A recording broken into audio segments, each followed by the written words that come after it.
कलियुग में मलिनता की प्रधानता रहेगी। शरीर अपवित्र, शरीर को सजाने में प्रियता है, लेकिन पवित्रता क्या है ये ज्ञान नहीं है। शौचाचार की पवित्रता का बिल्कुल ज्ञान नहीं, बस सजाने की प्रियता है। बाहर से चिकना दिखना चाहिए, लेकिन वो पवित्र है कि नहीं उसको ज्ञान नहीं है। बिल्कुल पता ही नहीं शौचाचार का, पशुवत आचरण है।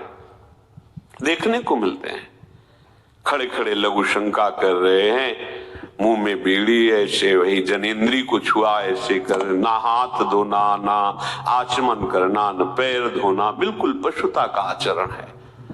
भला पवित्र शरीर है तो मन तुम्हारा पवित्र कैसे हो सकता है?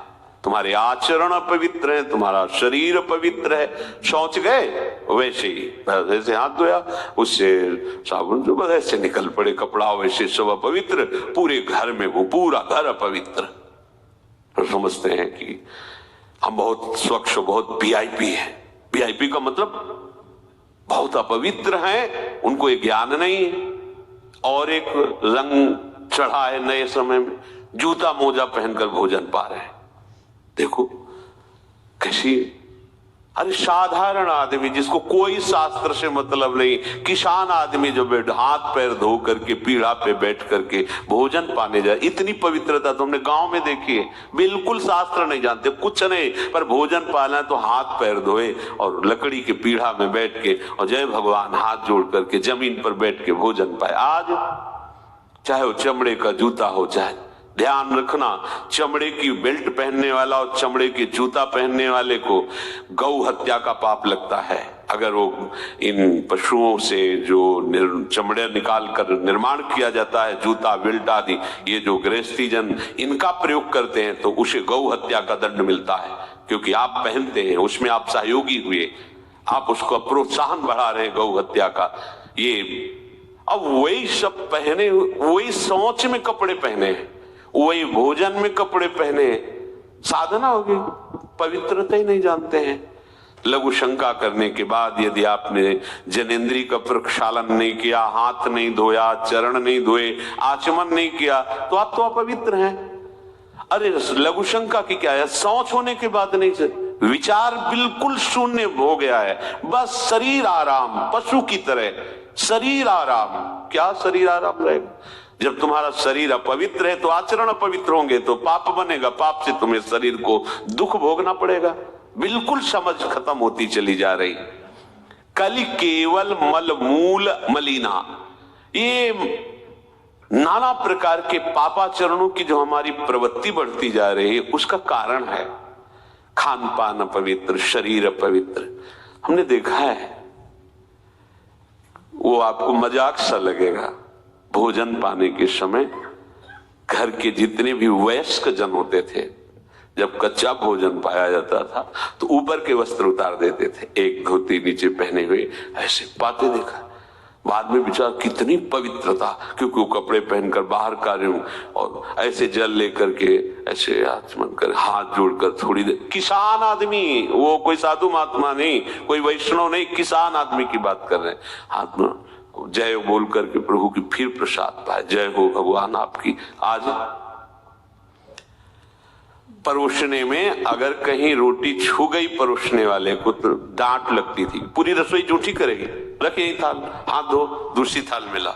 आज उसी से अमुक ले रहा है, उसी से अमुक ले रहा है, उसी से अमुक ले रहा है। वो शराब पीने वाला है, मांस खाने वाला है, गंदे आचरण का, उसी से आप ले रहे हैं। वो तो समाज में चलता है, समाज में तो समाज को लेकर चलना ही पड़ेगा। भाई समझो, पवित्रता अति अनिवार्य है, इसे आप समझो। अगर आप अपवित्र पशुओं जैसे, तो आपकी बुद्धि भी पशुवत आचरण करेगी, आसुरी भाव को प्राप्त हो जाएगी। पवित्रता शरीर की आपको एक फल देगी कि आपका मन पवित्र होने लगेगा, क्योंकि शरीर से आसक्त मन है और मन से आसक्त आप हो। जहां आपका मन पवित्र, अच्छे विचार, अच्छा मार्ग, अच्छा निर्णय बुद्धि करेगी, आपको आनंद मिलने लगेगा। ऐसे नहीं है कि आप जैसे पशुवत आचरण करें। बड़ी अपवित्रता बढ़ रही है, अपवित्रता को तो कोई समझ ही नहीं रहा इस विषय को। कैसे कैसे, हमको तो ऐसा भी इन्होंने बताया कि कहीं कहीं ऐसा भी है कि शौच में पानी का ही प्रयोग नहीं होता हो, टिश्यू पेपर कह रहे होते विचार करो यार, मतलब कहां पहुंच रहा है हमारा। वो कहते वीआईपी लोग हैं, वाह है ये वीआईपी लोग। अरे बिना जल के कैसे प्रक्षालन हो जाएगा, कैसे आप पवित्र, कैसे? पर पवित्र होना किसको चाहिए, वो तो पशुवत आचरण है। कली केवल मलमूल मलिना पाप पयो निधि जन मन मीना। जैसे मछली जल में ही केली करती है, ऐसे कलियुगी प्राणी का मन पाप में ही केली करना चाहता है। अपवित्र विचार, किसी किसी मलिनताएं बढ़ती चली जा रही। रसोई अभी बनकर तैयार नहीं हुआ, ऐसे सो खड़े खड़े वही रसोई, क्या पछता है। अरे एक बार बन जाए उसे थाल में लगाओ। हम नहीं कहते तुम भगवान का भोग लगाओ जाके, नहीं वैष्णव नहीं भजन कर, कम से कम थोड़ी तो पवित्रता। एक बार थाल लग जाए, हाथ जोड़ो, अन्न को ही प्रणाम करो। अन्न ब्रह्म, उपनिषद में आता है ये अन्न ब्रह्म है, उसे प्रणाम करो।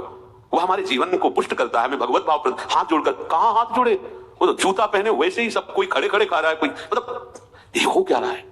हमने देखा है पहले बारात आती थी तो पट्टियां बिछाई जाती थी, गोबर से जमीन लिपी होती थी, दो आदमी पात्र लिए खड़े, सबके हाथ पैर धुलाए, सब बैठ गए, फिर सबको परोसा, माताएं मंगल गीत गा रही, परोसा जा, कितना पवित्र होता था। आज कोई ऐसा कमाई मिलेगा जो शराब न पिए हो, कोई ऐसा कमाई मिलेगा जो उद्दंडता न कर रहा, पशुता बढ़ रही ना। कैसे कल्याण का तो शब्द ही नहीं उनको कि कल्याण क्या, उनका यही कल्याण है, बस जनेन्द्रीय रसेंद्रीय की तृप्ति होती रहे, उतना ही वो सब कुछ समझते हैं। गोस्वामी जी कह रहे ये नाम काम तरु है, सब कामनाएं पूर्ण करने वाला है, और ये काल का भी काल है। देखो नाम अगर जिह्वा पे विराजमान है तो अपवित्र पवित्रो वा सर्वावस्थांगतो विवाह यह स्मरेत पुंडरीकाक्षम सवायाभ्यंतर शुचि। बाह्य और अभ्यंतर से पवित्र। पर यदि आपने सदाचार का पालन नहीं किया, शौचाचार का, तो नाम में रुचि होगी नहीं, ध्यान रखना। अगर कोई ऐसे नाम में रुचि, जब मनाया मुझ उठाया, जब मनाया, कैसी कैसी पशुता है, चिड़िया की तरह चुनते रहते हो। अरे एक बार, दो बार, तीन बार, एक अपने भोजन का समय निश्चित करो, थोड़ा शांति से बैठकर भगवत भाव में आकर तब भोजन पाओ, वैसे ही आपका भाव बनेगा जैसा भोजन आपका है। पाते समय जिन भावों से आप युक्त हैं, लोग चिंतित रहते, परेशान रहते, क्यों? क्योंकि भोजन पाते समय परेशान थे, तो अब वो भोजन का जो रस है ना, वो केवल परेशानी पैदा करेगा। क्यों? क्योंकि भोजन पाते समय परेशान थे, तो अब वो भोजन का जो रस है ना, वो केवल परेशानी पैदा करेगा। मान लो हमारी बात, ये निश्चित बात, भोजन के समय सारी चिंताओं को छोड़ो, आनंदमय होकर भोजन